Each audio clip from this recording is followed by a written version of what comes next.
Smash that like and subscribe, because today we're raiding the Raven Crypt and asking the only question that matters. When you remaster a 90s shooter, do you preserve the pain or sharpen the axe? Drop your take now. Should devs tweak balance and add QOL, or keep the labyrinths mean and the centaurs cheesier than a mall pretzel? Let's set the stage. Heretic and Hexen were Doom's weirder cousins. Dark fantasy, artifacts instead of medkits, and level design that sometimes felt like a dandy dungeon master wanted you to cry. Nightdive's bundle doesn't just dust them off, it rebuilds the bones. You get both base games plus the original expansions, Shadow of the Serpent Riders and Death Kings of the Dark Citadel, and 2 brand new episodes. Heretic, Faith Revived, and Hexen, Vestiges of Grandeur. Those new campaigns slot in like lost 90s tapes, not fanfic. It's the rare remaster where new content doesn't feel like a mod folder stapled to the menu. The headline changes are smart and surgical. In Heretic, enemies are less bullet spongy, so your ethereal crossbow finally hits like a proper boomstick analog instead of a pea shooter with eyeliner. Moment-to-moment pacing is better without neutering the challenge, fights breathe, ammo economy makes sense, and the fantasy arsenal feels satisfying across the board. In Hexen, Nightdive tackles the puzzle hub headache with 2 key twists, map markers that point toward your next meaningful objective, and class swap terminals that let you flip between fighter, cleric, and mage mid-run. Purists can disable the hand-holding. The rest of us can stop headbutting walls and actually enjoy the vibe. This isn't dumbing down, it's pointing out the door you missed while circle strafing a swamp. Combat has a dash of modern flavor. Hexen's cleric gets a legit perfect parry window with his shield. Time it right and you open enemies for chunky counter hits. Weapons across both games are rebalanced to emphasize rolls without breaking the old school feel. You're still swinging, blasting, and staff bonking across labyrinthine cathedrals, but the verbs land harder and the feedback is clearer. It's a restoration, not a rewrite. Presentation is where Nightdive flexes. Kex engine groundwork delivers widescreen, crisp scaling up to 4K on supported boxes, clean 60 frames per second across the board, and a fat menu of toggles from crosshair styles to aspect ratios. On Switch, gyro aiming is in. On PlayStation and Xbox, the baseline polish is rock solid. If you wanted the flat CRT in the basement look, you can force 4, 3, and embrace the pixels. If you want slick, you've got that too. Audio gets the royal treatment.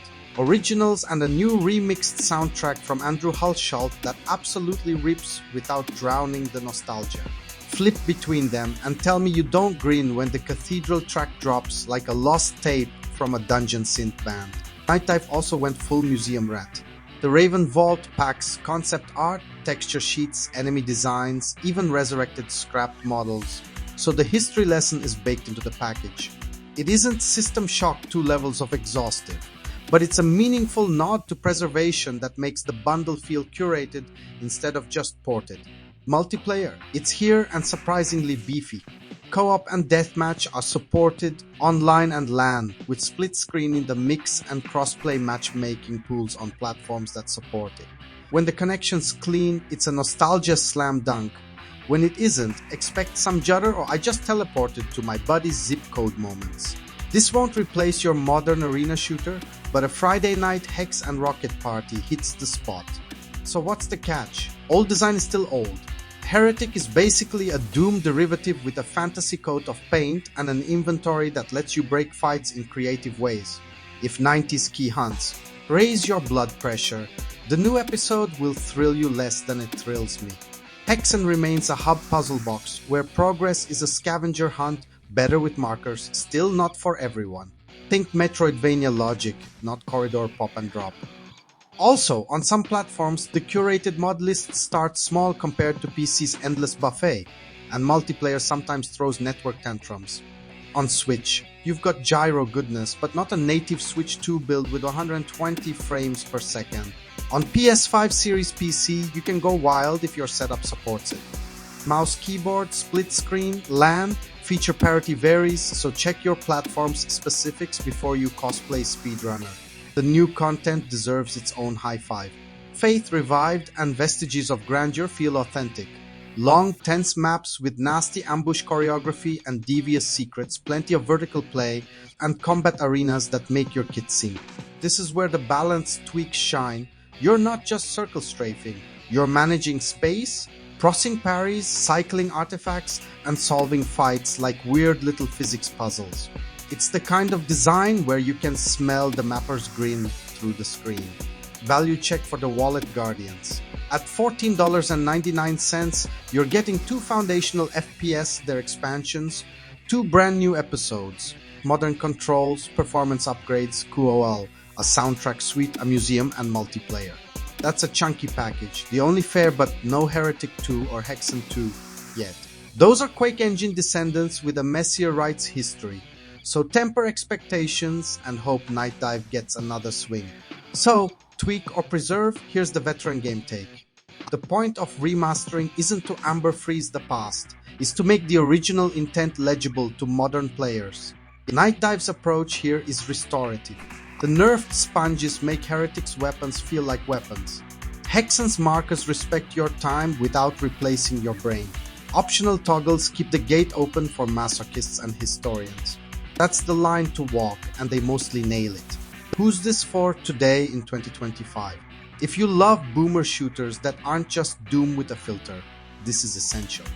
If you bounced off Hexen's hub headaches decades ago, the 2QOL push might finally let you appreciate the vibe. Grim cathedrals, puzzle box progress, class identity that actually changes how you play.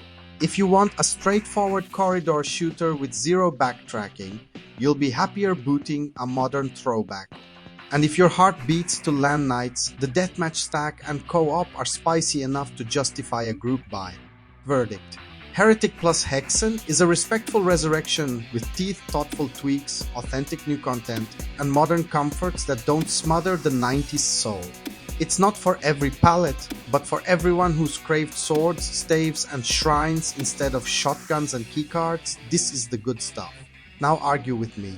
Should remasters ever rebalance enemies and add map markers? Or is that sacrilege that belongs in a Heretic's pyre? Which class are you maining? Fighter, cleric, or mage? And what's your favorite weapon from the bundle? And what should Nightdive revive next? Heretic 2, Hexen 2, Quake 3, or something wild like Blood on consoles? Drop your build, your wish list, and your hottest heresies below. And hit that bell so you don't miss our next boomer shooter deep dive on Veteran Game.